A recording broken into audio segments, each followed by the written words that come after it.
One more small step towards the death of democracy and one more giant leap in our descent to fascism. The regime headed up by a 34-time convicted felon and adjudicated rapist who is actively shipping people off to concentration camps without any due process. The one who has been openly defying court orders, federal court orders that go all the way up to the highest court in the country, has repeatedly tried to subvert constitutional law and has openly talked about violating the Constitution and running for a third term, has now started arresting judges that haven't gotten in line under false pretenses. On Friday, the Gestapo arrested Wisconsin judge Hannah Dugan while she was at work at the bench, claiming that she had interfered with them apprehending an undocumented immigrant. The person they were trying to arrest had showed up to court that day for a court hearing, so clearly, some criminal on the lam. Dugan ordered the agents to speak to the head judge at the court because, her court was in session. They were apparently asked to wait until the court proceedings had concluded to make their arrest, which seems reasonable enough to me. But if you don't bend the knee and kiss the ring, you're instantly an enemy of Marmalade Mussolini. The Gestapo really did not like being told that they'd have to wait a few minutes to make their arrest, so they decided to arrest the judge instead. Or as well, because they still ended up arresting the other dude too. And this guy's is fucked. This is an authoritarian regime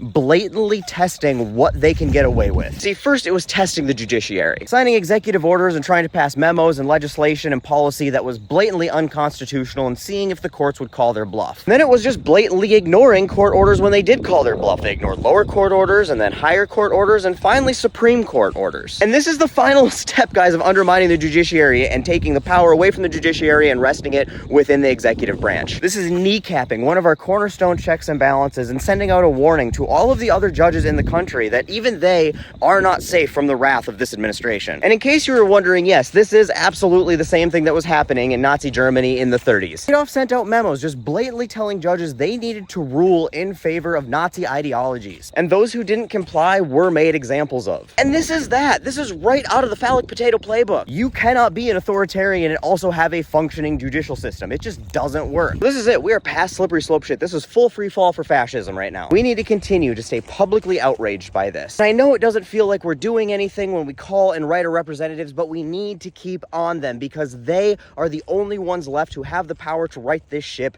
legally. If the courts aren't going to send U.S. Marshals to arrest him, then Congress needs to drop their partisan bullshit and impeach him. He needs to be removed from office and tried for treason and made an example of. And remind your representatives that they need to do their job because if they don't, eventually the people will do it for them. And when people start feeling French and doing the government's job for them, the people in government usually don't come out of that all that well. Remind them that while the best time to do their job was years ago, the next best time is right now, and they probably want to get on it sooner rather than later. Because after the dissenting judges are arrested, it's the dissenting people in Congress next. And anybody left is a co-conspirator to treason.